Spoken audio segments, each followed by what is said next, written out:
les morts vivants.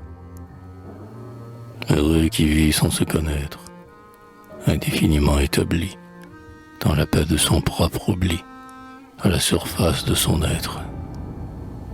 Car les clairvoyants du destin vivent la mort lente et soufferte, sentant partout la tombe ouverte, au bord de leur pas incertain. Ils ont usé la patience, comme ils ont épuisé l'orgueil, toute leur âme d'un cercueil, où se débat la conscience. Leur existence n'est, au fond, qu'une spectrale survivance, où se confesse par avance l'inanité de ce qu'ils font. Le doute dans sa foi d'artiste, de penseur et de citoyen, hélas, ils n'ont plus le moyen d'échapper à ce mal si triste.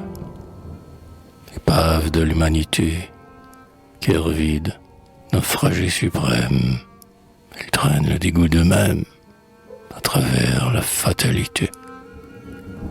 Hors des mirages, des mensonges, des espérances, des projets, ils sentent qu'ils sont des objets, fantomatisés par des songes.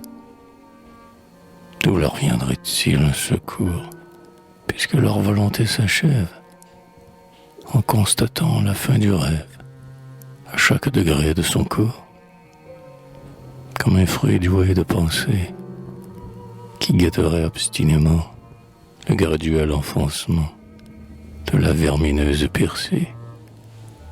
Chacun d'eux exact à nourrir sa funéraire inquiétude, espionne sa décrépitude, se regarde et s'entend mourir.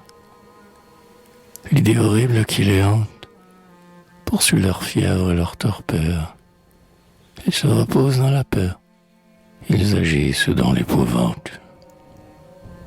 Et tous les néants du passé, leur avenir grouille et s'encombre, et leur aujourd'hui n'est que l'ombre de leur lendemain trépassé.